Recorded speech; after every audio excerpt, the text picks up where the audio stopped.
Hey guys, welcome back to Games of War. Today's episode we're going to be taking a look at my original Xbox collection. Now this system is very special for me personally. It represented a time in gaming where I needed to be pulled back in.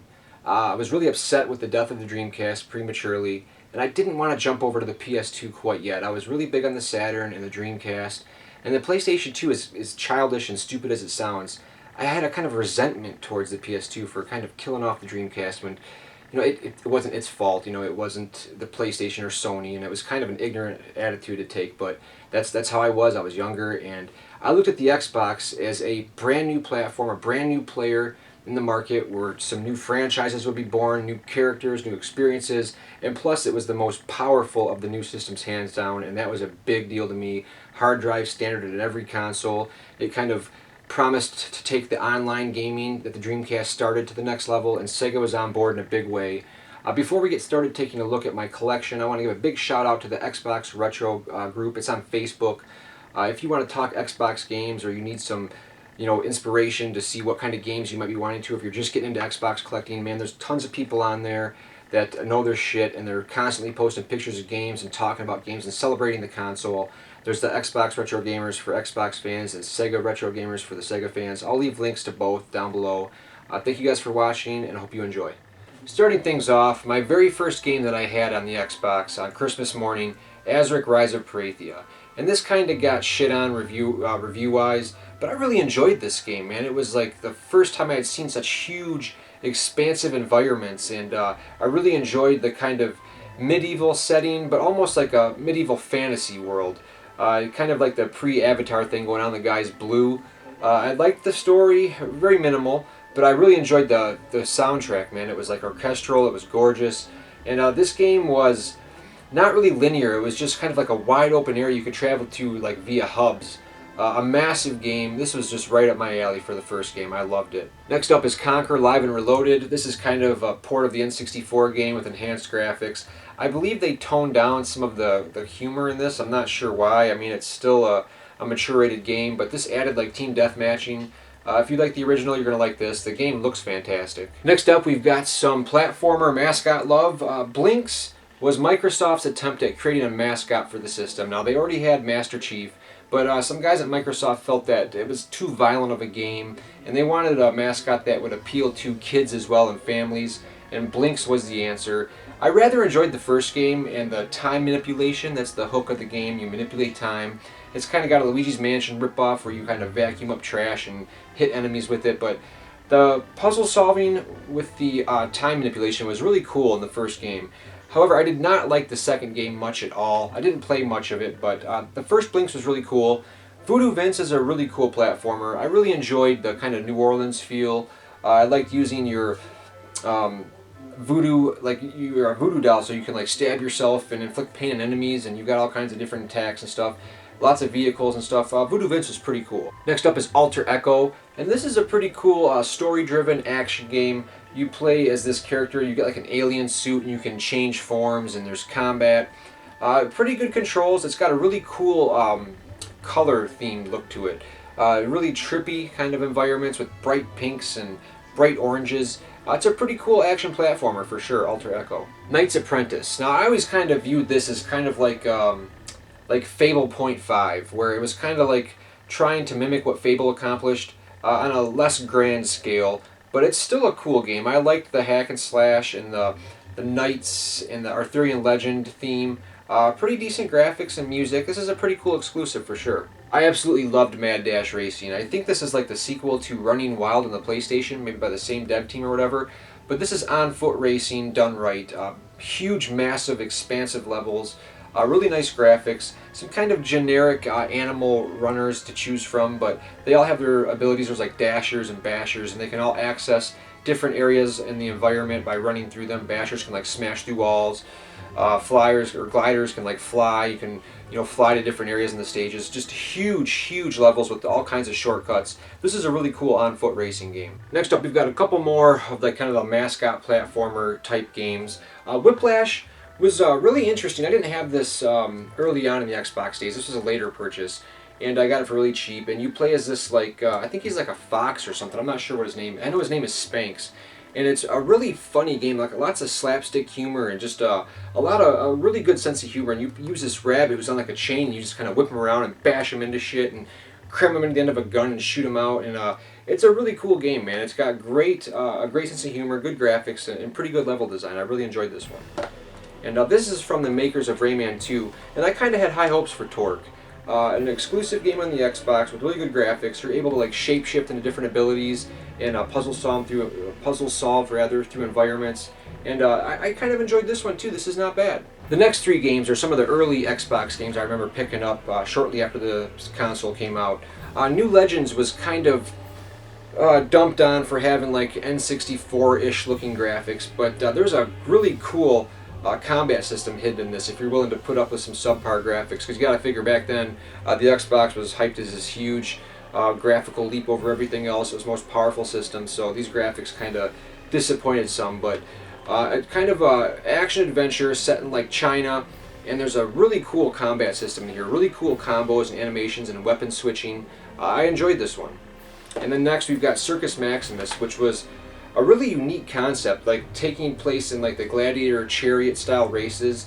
The unique thing with this was two players, one could control the buggy and like the steering, and the second player could control the guy in the back with the weapon. And like take the turns, you both have to lean both the same way to kind of cut the corners sharp, and you could do all kinds of like vicious impalements and stabbing and smashing people off. It was a really cool racing game mixed with some combat that was a lot of fun for two players for sure. This is a very unique game. And then finally we've got one of my favorites on the Xbox. Now for whatever reason this was hyped up as like Twisted Metal on water, and it didn't really live up to that, but it was a really solid single player game with some amazing water physics, man. The water looked great in this game, and the single player was like a series of missions, linear, and they began with like a kind of like a comic book sketch story. But I really enjoyed the missions as they got more difficult and you unlocked more and more boats, and it was just awesome, like speeding through, watching the waves crash off and blowing up enemies and taking out enemy strongholds. I really enjoyed Bloodwake. Next up is Galleon, and this is kind of like a swashbuckling action-adventure game. I believe it's from the makers of Tomb Raider. And despite some odd controls with like the jumping and platforming, I really enjoyed this game. The character is like really cool. He's like a real glib, smug hero of sorts. Really cool world, and I really enjoyed the... Once I got into the controls and I figured out how the platforming wanted you to play it, it's different from any other action game you're going to try. But it really does work, and I really enjoyed the storyline was really cool in this. There's like the action, mystery, and even a little bit of like a romance and some revenge. It's got it all. This was an exclusive I really did enjoy, and I was looking forward to this one too. Good game on the Xbox. Some JRPG love on the Xbox. Granted, there's not much to pick from. Sudeki was a really cool game, if not a little generic, but I really enjoyed the battle system in this. I never did finish it. I need to go back and finish this and play some more, but what I played I really did enjoy. I liked the world, I thought it had a great look to it, and I did like the combat system quite a bit, so if you're looking for some JRPG action on the Xbox, this is an exclusive, and definitely give it a look. A couple of racing games. Project Gotham was, I believe, like Metropolis Street Racer on the Dreamcast. This is the continuation of that. This is a racing game that uses like a kudos point system where your power sliding and not smashing into walls and stuff is going to reward you for fancy driving like that. The controls are great in this game. This is was a long-running series on the Xbox. I think they even went on to the 360. Project Gotham, the first one, was amazing. I got this one on Christmas morning as well. A fantastic racing game with great controls. And then we've got one of my favorite racing games on the system. This was by a team of people that used to be on the Wipeout team. The team split in half, and the half went over to Microsoft and formed a studio called Curly Monsters, and they made Quantum Redshift. And this game could pass for a 360 game. It's stunning in motion, very smooth frame rate, and once you get up to you go to different speeds, and as you win races you unlock higher speeds. And I'll tell you what, racing this game on Redshift speed difficulty is just insane. A great weapon system, cool tracks. This is a top-notch racer. Dirt cheap on the system as well. Dead or Alive Volleyball, man, this one was it's actually a really fun volleyball game. I didn't play much of the sequel on 360, but back in the day, man, this was the novelty game, getting different bathing suits and seeing these fine honeys in scantily clad outfits. But the main important thing for me was that this volleyball game was sound. It was fundamentally a fun game to play. So all the other stuff was extra, so I enjoyed it. Next up we have Mechs, and this is another one of those games that you don't see anymore, man. These are like action platformers starring, kind of like platformer, not really mascots, but just new characters, man. And these are like these games that are disappearing. This is a massive game. You've got really cool attack claws, and you can get all kinds of stuff like wings that you unlock, and there's constantly unlocking something in this game and getting to new areas, and new gameplay mechanics are being introduced. Mechs was a really good game, and I really enjoyed this one back in the day. A great platformer. Next up is Nightcaster. I enjoyed this one too. This was kind of one I was really looking forward to. I wasn't quite sure what to expect, but I remember the hook in this was like you played and you got older as the game went on. You turned into this like old hardened magician. It's kind of like a gauntlet type of game where enemies spawn from spawn points and like they're color coded, and you have to use spells that are opposite of their element. And the spells were really cool. It had really cool effects, but kind of an average game overall, but I did enjoy it. And who could forget Brute Force, man? This was like hyped up as like the second coming of Halo, because Halo released and just put the Xbox on the map. It was huge, and this was being hyped as like the next Halo.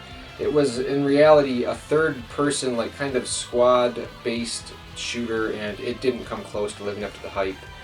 Really good-looking bump-mapped graphics, and it really was enjoyable switching between the different classes and getting through the levels, but it just didn't have the appeal that Halo did, and this was quickly forgotten, unfortunately. Next up, we're getting into one of my favorite parts of the Xbox collection, and a big reason why I was supporting the system and so big on the original Xbox. Gun Valkyrie from Sega. I believe this was going to be a Dreamcast game that never made it out, but this game plays just... I love the way this game plays with the boosting and kind of like the arcadey feel where you're just boost dodging in all different directions, and you have this double jump and these boosters, and it's on this alien world, and it's a very challenging game, very atmospheric. I love the look of the levels, phenomenal graphics for the time. Great gameplay. This was an amazing game on the Xbox for sure. Probably, I'd have to say, if not my favorite, one of my favorite rail shooters ever. This was everything that Panzer Dragoon was up until this time. This is amazing. It still holds up graphically to this day. Looks just insanely good. Great gameplay, dragon switching, using different forms of the dragon for different situations. You've got like the powerful homing lock-on. You've got the one that can lock on multiple times, and you've got like the machine gun form. And these dragon forms all level up as you go on, and it's just an amazing game. Tons of unlockables. There's a Pandora's box where I think you can unlock Panzer Dragoon 2 on the set, or like a port of it. Just tons of stuff to play through and unlock. This is an amazing game, one of the best rail shooters ever. One of my favorite games on the Xbox. I can't praise it enough. And this is the double pack, the Sega GT and the Jet Set Radio Future. I was a pretty big fan of Sega GT at the time. It was kind of like their answer to Gran Turismo. It was a fun racing game if you're into that sim Gran Turismo-ish kind of racing game. I'll talk about Jet Set because I've got a standalone copy. Otage 1 and 2, some of the finest hack and slash games, kind of similar to maybe like Shinobi mixed with Devil May Cry. From Software, amazingly atmospheric, great graphics and gameplay, fully destructible environments that leave like you really feel like you're doing sword battle with these demons, because you can smash a demon and it kind of knocks him back into the environment and busts buildings down. Just an amazing feeling. Excellent action games on the Xbox. The Otage games are first class. House of the Dead 3, an amazing on-rail shooter from Sega. You know the House of the Dead. If you're into light gun games, this one is viciously violent, using shotguns to blow holes in fat zombies and skinny zombies. Zombies of all types, man. This is just an amazing light shooter. Shenmue 2. I think people are starting to come around and realize what an amazing series this is. Once again, I think Microsoft actually helped Sega out and kind of funded this. And with this game, you get like Shenmue the movie, which like kind of recaps the events from the first game. So that's really cool to have. We finally got a way in North America to play the sequel. I absolutely adore the Shenmue game, so this was a great treat to have Shenmue 2 in North America, and it's thanks to the Xbox. Toe Jam and Earl 3, man, when this game was announced, Toe Jam and Earl was one of my earliest memories of playing a game with my dad. We beat it together co-op, and it just really holds a special place in my memories of gaming as a youngster. And you know, this game kind of it brought back it tried to bring back the original style gameplay from the first game, whereas the second game was more of an action side scroller. But it just, I don't know. I went back and played it again, and I guess I'm a little more receptive to it, but it just seems like it tried to force the hip hop elements too much, where the original Toe Jam era, they were more about funk and just it had their own distinct personality. This one just kind of tries to force this hip hop vibe on it, and I wasn't really a fan of Letitia, the new character. So mixed feelings about Toe Jam and Earl 3. It's definitely a must-own for sure. And finally, Jet Set Radio Future.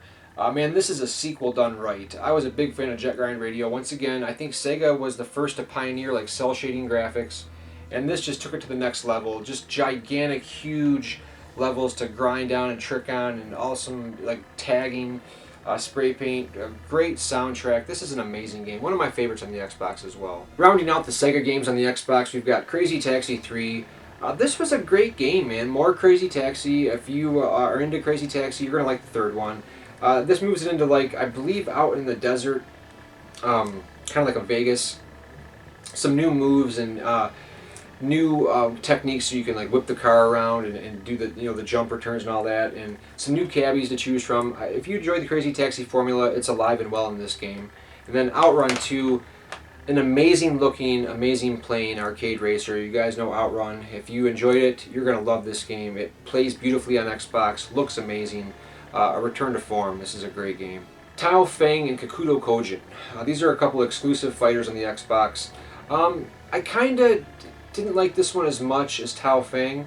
It was an okay fighter. It got shit on pretty bad, but I don't think it deserves the hate that it got at the time. It's not that bad of a fighter. I enjoy all fighters though, man. These quirky fighters that didn't get enough love, I always liked. And Tao Feng was really impressive for me personally. Now, Ed Boon and Tobias were the Mortal Kombat guys. They split, and Ed Boon currently still does Mortal Kombat, and Tobias went and formed his own studio.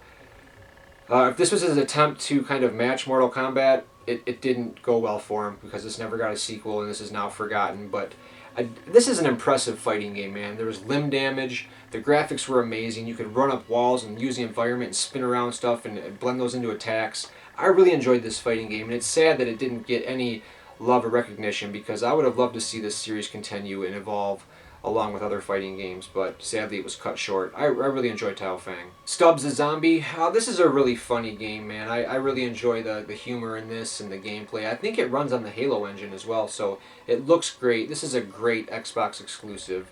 Stubbs the Zombie and Rebel Without a Pulse. A must-own for sure. A great game. And I can't praise this game enough either. Death Row. This is like a future sport, almost like disc golf mixed with like no-holds-barred, just beat-down, vicious combat. I mean, it's so much fun to play. I would love to watch like a sport like this on TV.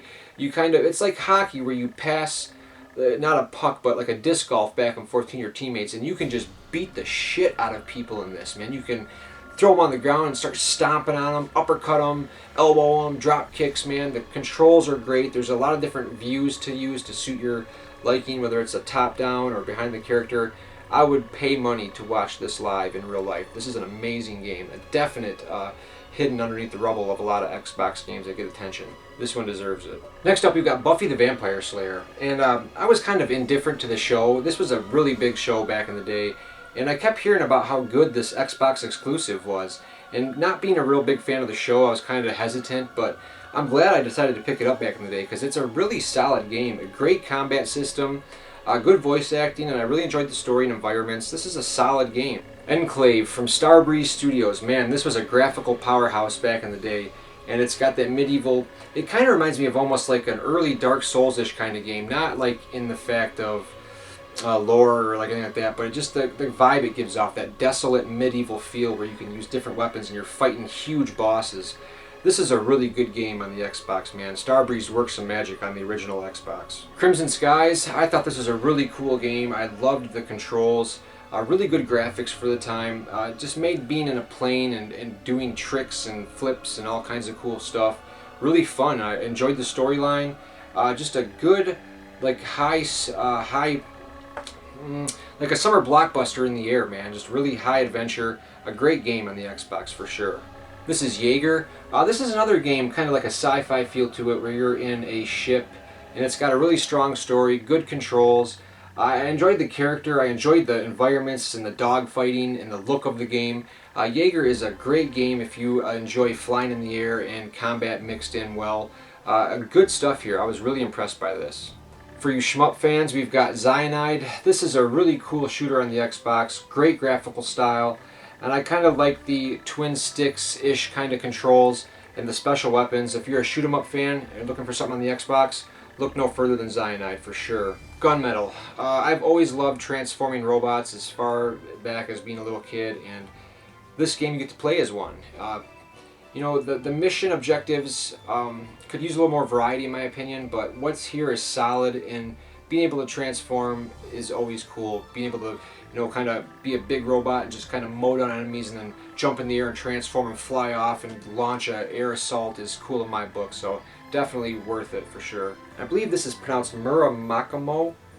This is from Software, and these guys, man, can do no wrong in my opinion. This is like kind of like Gunmetal, where I'm talking about being in a mech suit, but just take this and just pump it up to 11 and put the pedal to the metal, because you are just flying through the skies at a breakneck pace and just shooting down mechs and different flying robots. I really enjoyed this game. Looks superb on the Xbox. Graphics are insane. Great frame rate and blistering action. Definitely check out Muramakamo. These are the Mech Assault games, and I believe the first Mech Assault really kind of took advantage of early Xbox Live support. And what I always enjoyed about these is I'm a sucker for games playing in a mech once again, but destructible environments, man. I am such a sucker for giving you that feeling of being in a mech suit and, you know, maybe shooting a missile at an enemy and it misses it and it kind of whizzes by, and you can see the hole that it blows in this building. You can see bricks falling, and just taking down environments and buildings, you know, a section at a time with your firepower. Wide open cities to blow things up in. If you're into that kind of stuff, action mech games, Mech Assault games are phenomenal. Really good stuff here. Highly impressive for back then. This game really surprised me back in the day. I'm not really the biggest fan of a first-person perspective in video games. Some games do it right, like BioShock, but Breakdown from Namco was a really cool game, man. I just remember playing the character in the beginning. It's very story-based, story-focused, and you wake up in this facility and you're first-person puking, man. You look down, you're throwing up, and your hands are down, and that always stuck with me with this game. But this is a really cool adventure game with a first-person perspective. For the time, top-notch production values. I really enjoyed the story and the mystery, and the gameplay was great.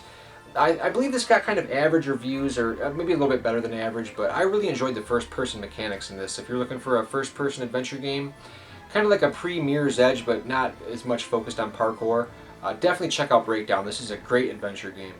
Raises Hell, another great exclusive on the Xbox. I believe, yeah, exclusive. This one is devilishly violent, man. You play as an alien who has kind of been oppressed by these little, like, almost like Teletubby looking things. They're really happy and cheerful looking little critters, but they're vicious, man. They're out to, like, wipe you out, and you get into a cave and, like, awaken one of your ancestors or whatever, and ancestors rather, and you get some firepower, and you just start shooting these things, and the blood starts flying. I mean, you're murdering these little things savagely, and it's just quite a shock to see such carnage on the screen from such cute little creatures, man. This is a great game. Crimson Sea. I've always been a fan of Koei's games like Dynasty Warriors, tons of enemies on screen at once. This kind of is like that. It's made by Koei, but just add in like a sci-fi feel and kind of like outer space, desolate environments, mixed with their good production value and lots of enemies on screen. If you're into something like that, I believe this was exclusive on the Xbox, and I think the sequel was on PS2 for whatever reason, but I really enjoyed Crimson Sea. Alright, my friends, let's jump into some darker horror games, if you will. Some survival horror, some not. Cold Fear. This is set on like an abandoned ocean liner, I believe, and you play as, like, I think his name's Tom Hansen. He's like a security coast guard or something, but dark and very atmospheric, and the environments change up throughout the game, but the one thing I remember this game did lack was like a map, man. That you don't realize how critical that is until you're exploring and backtracking and trying to find keys and unlock doors with no map to let you know where you're at. That hurt this game, but other than that, the atmosphere is amazing in this game. I remember being on the ship and the waves kind of shifting the boat that kind of affects your aiming and stuff. So this was a great survival horror game rather, or a horror game. just missing a few key features, but I definitely recommend it. It's dirt cheap, and I enjoyed it. Area 51 was a really cool first-person shooter that had a really deep and involved storyline. I remember Marilyn Manson did a voice, and David Duchovny from the X-Files, so it's kind of got that sci-fi credibility back there with Duchovny. But a really solid first-person shooter, great controls, and I really enjoyed the storyline. I've always been fascinated by Area 51, so a game that's set inside of it and the lore and aliens and stuff is a win in my book. This is a great playing game. Everything it does what it should, and it's a good game. Here's a couple of my favorite games from, man, Midway was on fire back in the PS2, Xbox days. I would love to see this series continue somehow because the Suffering games were badass, man. You could play this game in first person or third person, and neither view suffered. Going through the first game, you're in prison, falsely accused, or what, you don't know if you're falsely accused or not, but of murdering your wife and your child. And the monsters that come out in this were all designed by Stan Winston Studios, and they were all based on forms of execution. So you've got monsters with syringes for arms and feet, and you've got electrocution, and just the monsters were amazing in this game. They were creepy, scary, tons of foul language and brutality and violence. These games are what mature rated games are all about, and this is a fantastic series I can't praise enough. I absolutely love the Suffering games. I'm also a really big fan of the Hunter, the Reckoning games. The first one was an exclusive on the Xbox, and it completely blew me away. Great 4-player action here, or 2-player, however you want, but they had great characters. The screen would fill up with zombies and werewolves and stuff, and you'd have cool combos and special attacks. The characters you could choose from are awesome. There's an old priest in a trench coat, and you got a biker guy with a big axe, and there's awesome special moves, and great blood effects, and decapitating enemies was awesome. This is a great hack and slash series here. I believe there's one on PS2 as well, but these are great games on the Xbox, great multiplayer games. A couple of favorites of mine as well, the Fatal Frame games, which were better on the Xbox. These were the versions to have, definitive editions if you will. The first one was a little bit enhanced from the PS2 version. It's got better graphics, it's got that 5.1 surround. But other than that, it was pretty much a straight port, but we did get Fatal Frame 2 Director's Cut Crimson Butterfly. Man, these are some creepy ass games. I know doing battle with the camera is not everybody's cup of tea. It's not really violent, but it's creepy as hell, man. And using the camera obscura is awesome, and there's a lot of creep out moments, scares, and just hauntingly scary games these are. They don't have the violence of Resident Evil with the zombies and decapitations and shooting and bullets, but they are creepy games, and they deserve a place in your Xbox library if you're a horror fan for sure. Manhunt, this was a real controversial game. It's Rockstar, of course, but in my opinion, this is it got really repetitive for me, man. It's a stealth game where you kind of hide in the shadows and charge up your killing whatever, if you have a paper bag to put over their head, or you got a blunt instrument. It just got the same thing over and over and over again throughout the whole game, and I don't have the most patience in the world when it comes to stealth, so this wasn't my favorite Rockstar game, but it's still worth a playthrough, and it was pretty shocking for back in the day for sure. Here we have the Legacy of Kain, Blood Omen 2, and Defiance. Blood Omen 2 being a sequel to the original Legacy of Kain. It's a pretty good game. Once again, man, the voice acting and storytelling in these games are top notch.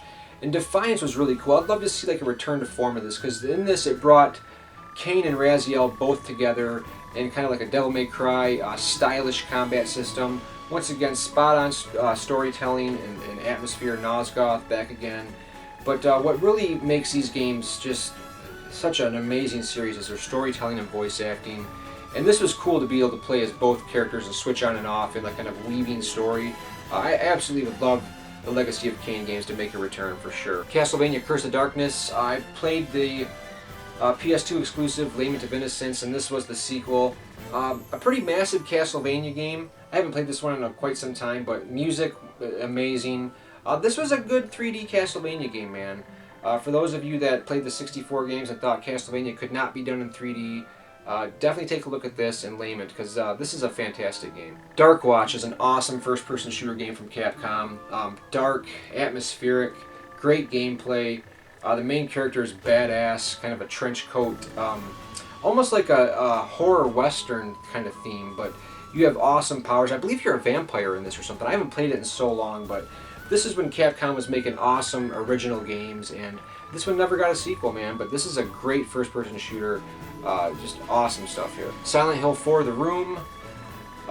Man, you guys know me, I love my Silent Hill. Silent Hill 4: The Room is definitely different from every game in the series, but the Xbox version here I think is the best looking. I'm sure you guys know all about Silent Hill: The Room. A different experiment, if you will, being stuck in that room and watching it just degrade over time as you lose your sanity. A great entry in the series, and I like it best on the Xbox. Dino Crisis 3, man, this game gets shit on, or had got shit on. Maybe people are starting to come around and realize I don't think it's as bad as the reviewers said. Sure, the camera can be kind of spastic, but you're like in outer space with a jetpack fighting dinosaurs, man. Come on, how can you go wrong with that? Great to see Dino Crisis. I'd love to see a return to this series. You know, this is another one that needs to come back. Onimusha, Dino Crisis, man, bring them back. Alright guys, moving on. Wall socket was giving me issues on that side of the game room, so we've moved to this side. Continuing on, Max Payne 1 and 2 and Dead to Rights 1 and 2. Very similar series, but yet very different at the same time. Now, Max Payne, the first one came out around the launch of the Xbox. I remember playing it that Christmas the system came out. And these games introduced me and the world to bullet time, which is kind of a slow motion dodging system where you can leap through the air and fire bullets in real time, but the action is slowed to a crawl. Creating some really cool firefight moments, very dark stories in this. Max Payne's family was murdered. The scenes are played out like a comic book noir style. Dead to Rights takes a kind of a different approach. You're a cop and you have like a badass canine sidekick that can kind of attack enemies and hold them for you while you come up and brutally disarm them. There's some melee stuff going on. Once again, the bullet time action. So these are very good, a very good series if you like action games and it's kind of scripted firefights and stuff like that. Good stuff. Very enjoyable series, both of them. Fans of hack and slash games or action games in general will be happy with Gladiator Sword of Vengeance. This is kind of, I don't want to say mediocre or generic, but it's kind of an average Gladiator game. There's cool combos and the action is pretty viciously brutal, but it doesn't do anything like overwhelmingly good, but it's not a bad game. And if you like violence and Gladiator style action and that theme, definitely take a look at Gladiator. It's got a smooth combat system. Gladius is in a completely different kind of game, completely different league. This is kind of a strategy RPG where you can like train and recruit different characters, different classes, put them in battle. A thinking man's game this one is. LucasArts did a great job.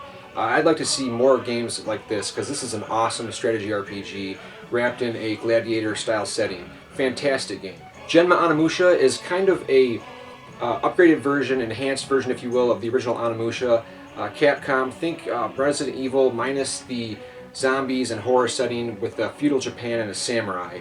You've got the same static backgrounds, pre-rendered, everything looks great. Samanosuke is a samurai, you absorb souls, kill demons, a great combat system. I actually really love the Onimusha series. If you're into slower paced, slow-moving adventure games, puzzle solving, these games are amazing. I finished the first Siberia way back when, and what stood out to me in these games are the absolutely beautiful pre-rendered static backgrounds. Man, these things are like photorealistic.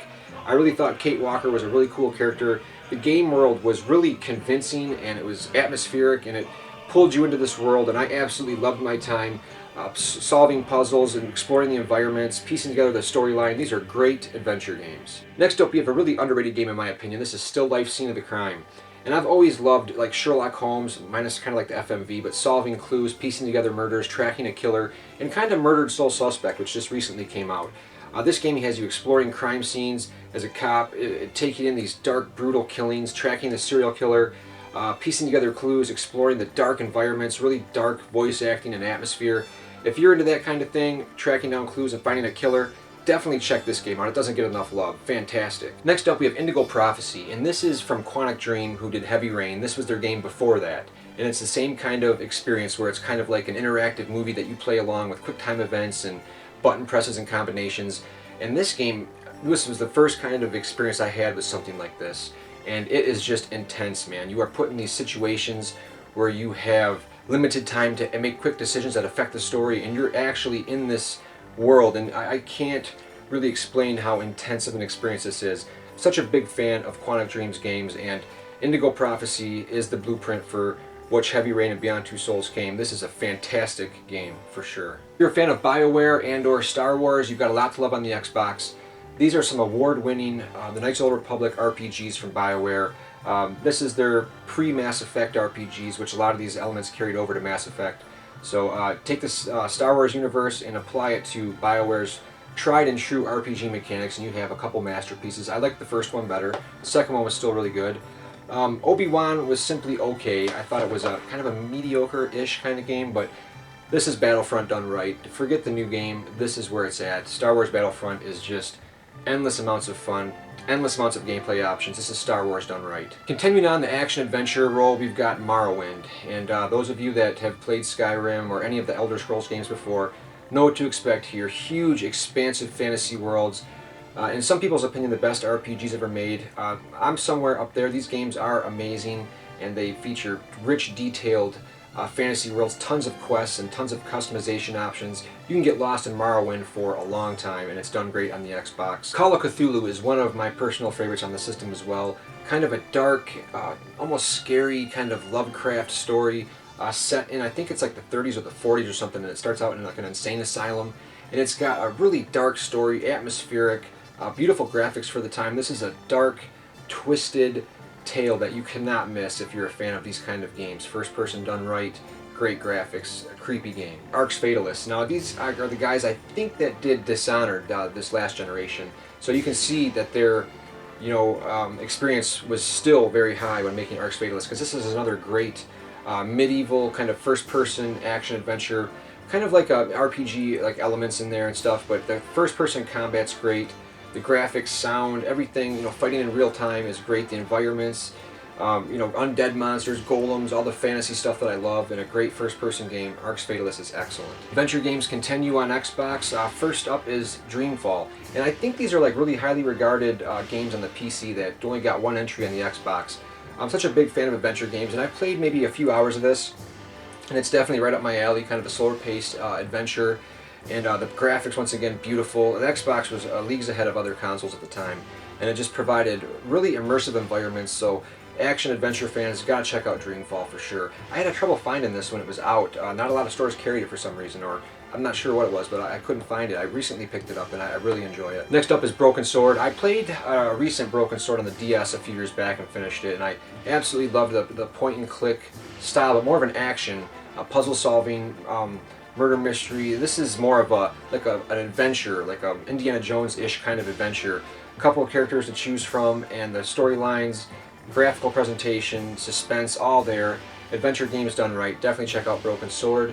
And finally, we have got the more humorous, to give you the tagline, A Quest for Coin and Cleavage. So that's what you can look forward to. Very raunchy humor, very humorous, and great gameplay to back it up. Medieval style. I absolutely loved Bard's Tale. I thought it was a really funny game. A couple of horror entries on the system. We've got Obscure and Curse. Now, Obscure is kind of like a Resident Evil-ish kind of game. Swap out the haunted mansion and zombies for like a schoolyard and at high school. You've got kind of, it reminds me of like the 90s teen horror flicks.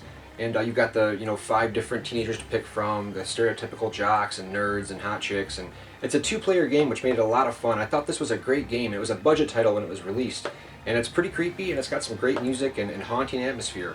Now, Curse, I believe, is underrated in my opinion. This takes a setting that is so underutilized, the whole kind of Egyptian artifact, a museum. It's got that whole like Sphinx and just Egyptian atmosphere down pat. It works for a great horror backdrop. The gameplay is kind of sloppy and Resident Evil-ish, but it's a great setting that makes this one shine. I didn't get that great reviews, but I absolutely love Curse. Phantom Dust and Psychonauts, a couple of highly original games on the Xbox. Phantom Dust, I wanted to like it immediately due to the look and theme and setting and stuff, but when I figured out it was like kind of like a card-based game, I wasn't really sure. It's really deep, and you've got to put some serious time in it to get some enjoyment out of it, but I thought overall it was a really well-made game. Psychonauts was kind of a game that I remember taking a long time for it to come out, and it was supposed to be exclusive, and then it kind of went multi-platform. Tim Schafer does games like nobody else, really creative, distinct visual style, kind of like trippy visuals. Psychonauts is an absolute must-own. It's a gem on the system for sure. Advent Rising is one of those games that you end up loving due to its ambition and what it's trying to do rather than what it does.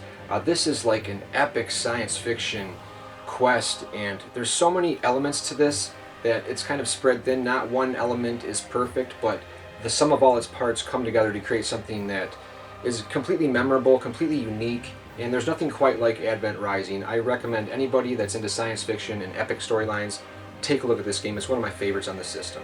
Psi-Ops is another example of Midway being on fire back then.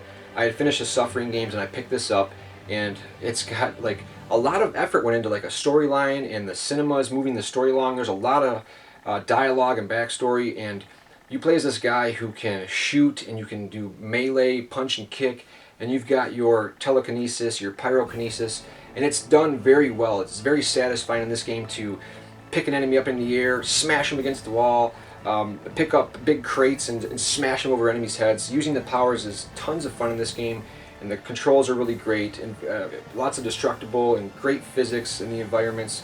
Psi-Ops is a great game. BioWare certainly was throwing a lot of support behind the original Xbox in the form of RPGs. This takes their RPG expertise and applies it to martial arts and adventure, and I absolutely fell in love with this game. I haven't played it in a long time, but I absolutely loved like learning new moves in the combat and the atmosphere. Great graphics. BioWare really worked some magic on the Xbox. If you're a fan of their work, definitely check out Jade Empire. Oddworld was a pretty big deal being exclusive to the Xbox at the start of that generation. It was like a long-running PlayStation series, and it came out of the Xbox, and the first one was like a puzzle-solving, platforming action game, where this is like a full-fledged playing as like a badass named the Stranger, first person, production values through the roof. I absolutely love the Oddworld series, and this was a great sequel. Sphinx and the Cursed Mummy. This is a really cool kind of Mascot style platformer. A great story and theme, once again that Egyptian theme showing through, and I love the gameplay elements. This is a really cool game. It's not expensive, so if you're into platformers, definitely take a look at Sphinx and the Cursed Mummy. I really enjoyed it. Kung Fu Chaos is a really cool multiplayer focused cartoony beat 'em up with great moves. Kind of reminded me a little bit of Power Stone, but I really enjoyed it. If you get some friends together, take advantage of the Xbox 4 controller ports. It's a great time. Next up, we have got Dark Angel. This was more of a curiosity from being a fan of the show. I know a lot of the characters like did the voice work, and some of the guys that wrote the scripts for the TV show were on board for this, so I haven't actually tried this one yet, but I bought it based on my love for the show.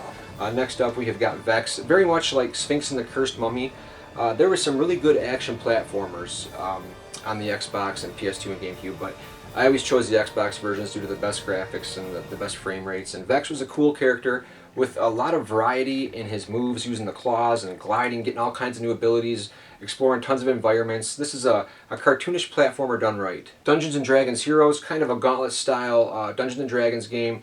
4-player, lots of fun, hack and slash, medieval. You know the drill. If you're into those kind of lighthearted, arcadish kind of hack and slash games, you can't go wrong with this one. And finally, we have got Bruce Lee Quest of the Dragon. I remember this being kind of a letdown for me. I was really hyped up. They were pimping it as an exclusive on the Xbox, and it just didn't hold up in the beat 'em up gameplay department. It wasn't very well done. Sure, it's cool to play as Bruce Lee, but I wish he started in a better game than this one. Kind of a letdown. Seablade was a cool game. I kind of get this one mixed up with Jaeger for some reason. It doesn't do anything better than Jaeger, but if you enjoy shooting and fast-paced, arcadey kind of gameplay, definitely check out Seablade. It's not a bad shooter. It just, everything is done better in Jaeger, in my opinion. Doom 3. This is an awesome update to a classic first-person series. Really impressive on the Xbox. The graphics for the time were outstanding, dark, scary. It brought Doom back in a big way. I'm completely excited, and shout out to the new Doom. I can't wait to play it. Next up, we have got Metal Gear 2 Substance. This is kind of an expanded version of Metal Gear Solid 2. I'm sure all of you are familiar with Metal Gear Solid games. If you are into the series, this is kind of like the definitive version to play of the second one for sure. And then finally, we have got 50 Cent Bulletproof. Kind of like Dark Angel, more of a curiosity. I just picked this one up recently. It was dirt cheap, and I'd never played it, so I figured I'd check it out. I heard it's a decent shooter, so I'll give it a try. For racing fans and or driving fans, Maximum Chase. I was a big fan of the original Reckless, and this looks to offer more of the same. I actually just recently picked this up. The car driving was pretty good in the opening scene, good controls. I'm just looking for a nice arcadey, fast-paced, mission-based driving game. Smashing cars, you know, driving around the city, doing burnouts, so Maximum Chase looks to fill that niche. And then some fantastic rally racing games. I bought the first Rally Sport Challenge years ago, 2003, 2004, somewhere around there, and the graphics just blew my mind. If I remember correctly, these are maybe either 720p or 480p, which is crazy for the time, but amazing visuals. If you're into games like Sega Rally or rally racing games, drift-heavy games around dirt tracks, then definitely take a look. This is a fantastic series with some of the best graphics for the time, for sure. Soul Calibur 2, this version of the fighting game packed an Xbox exclusive character in the form of Spawn, so that right there was reason enough for me to pick it up. Soul Calibur 2 is a great sequel to a great fighting game series. Godzilla Destroy All Monsters. This is a great 4-player game. Pick one of the characters in the Godzilla universe and smash through and obliterate a city while trying to take each other down. This is a great fighting game, fun smashing through a city. I have a confession to make. Next up is Time Splitters. I've never played a Time Splitters game, so my son actually picked this one up. He's been interested in giving the series a go, so I will maybe talk about this game sometime in the future. I remember Second Sight being kind of hyped up, being by the makers of Hitman. This is kind of like a squad-based shooter, arcadey action with like paranormal and stealth elements in there. I remember the gameplay being pretty good. The graphics weren't the best because I expected a lot out of the Xbox back then, but I enjoyed this game back when I played it. Next up is Jaws, man, and this game was like done right. Being able to play as Jaws and like eat people and kind of attack boats and destroy things and just be a large predator gliding through the ocean and causing mass destruction. Jaws is an amazing game. I had so much fun playing this. Next up we've got Dead or Alive Extreme Beach Volleyball, man, and this was one that kind of had some controversy due to the skimpy bikinis, and people thought it'd be shallow or just a quick cash-in on the characters of Dead or Alive, but there's actually a really enjoyable volleyball game in here. I had a lot of fun playing the actual game. Unlocking all the skimpy bikinis and suits and stuff was just an added bonus. There's also different activities to do along the beach. You know, it's sad that the new entry got, you know, for whatever reason deemed too inappropriate to come out here, but I guess I'll always have the original, and it's a lot of fun on the Xbox for sure. Next up is SSX3. This is probably my favorite entry in the SSX series. Screw the newer one where you have like the dangerous pitfalls. You have to have the right gear equipped or you're going to immediately fail. This just put you on a giant mountain, free reign, open world, and just either race, trick down it. Tons of different modes, great graphics. The controls were brilliant. I absolutely love SSX3. Splashdown.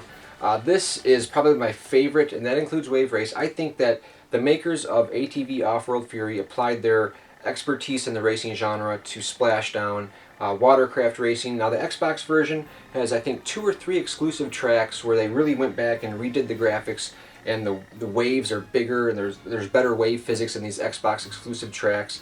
And you can definitely tell the extra graphical polish in the Xbox exclusive levels.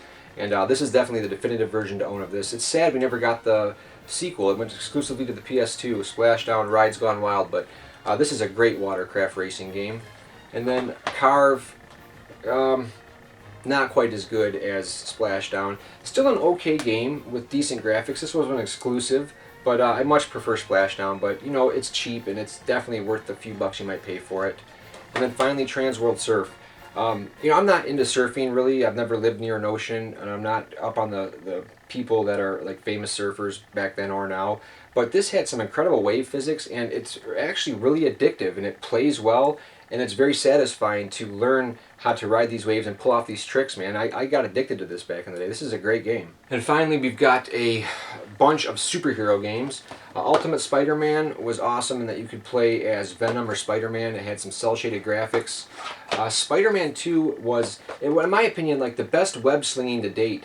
Every Spider-Man game since then has had just one button for one web, where in this game you had both analog sticks, or rather back triggers, controlled each arm. So there was really a lot of physics that went into swinging around the city. Sure, it was kind of slower paced. You couldn't just like zip around. Well, you could zip around the city, but this was much more physics-based with the web swinging, and I actually prefer the dual trigger approach to the web swinging. I thought this was really well done, and the last time we saw a system like this. Next up, we've got the Incredible Hulk Ultimate Destruction, and I believe this is the guys that did the prototype games more recently, but you can definitely see their open world just expertise shine through in this game. This made playing Hulk fun as hell. Running up buildings, jumping off. Controls were pitch perfect and brilliant. It brought the feeling of playing the Hulk to life, man. Better than any game that I've played from since. Incredible Hulk Ultimate Destruction, you are the Incredible Hulk, and it is fun as hell to engage and bash the city down to its knees and just destroy everything. It's a great game. Marvel Nemesis Rise of the Imperfects. Man, this is kind of a shame. Like, I remember this was like really being hyped up, where there was a partnership with Marvel and EA was going to create all new characters, and they were going to kind of be up there with Marvel's characters and have a huge rivalry and do battle, and Sadly, this game came out and I don't think it did well at all. People didn't like the art style. People thought the imperfects were like subpar to the Marvel characters. I just like any game where I can play more of superheroes, so I thought it was okay. I thought the Marvel characters were represented pretty well. The combat engine was not too bad. I think this one was judged a little harshly. Sure, the characters of the Imperfects might not match up to the Marvels, but I thought it was an okay game. Aquaman. I really like Aquaman. I know he gets a lot of shit, more so than any superhero for whatever reason, I guess, for certain reasons, but Aquaman is a badass through and through, and this game, it tries, but it doesn't succeed in my opinion. Aquaman can do better than this, man. There can be a better Aquaman game. I mean, think of it taking place underwater. I want a good dev, that maybe the guys that did Batman or something, to really take control and give Aquaman a good game, because this is not it. Same with Superman. I don't think Superman has gotten a good game yet, and this is probably either this or Superman Returns on the 360 is the most valiant effort to date, but still, this is just not good enough for Superman, and this was an exclusive. I had high hopes for that one. Batman Vengeance was an okay game based on the TV series. It's not one of the better Batman games, but it's completely playable and nowhere near Rocksteady's games, but it was a fun game for the time. I absolutely loved the Punisher. Being able to use the environment to kind of terrorize and interrogate the bad guys in this game, the gameplay, the dark tone, the storyline was great. The Punisher is a superhero game done right for sure. And finally we have Spawn, and Spawn is kind of like Superman, where I don't think he's gotten his just due in a video game yet. This game is just simply okay.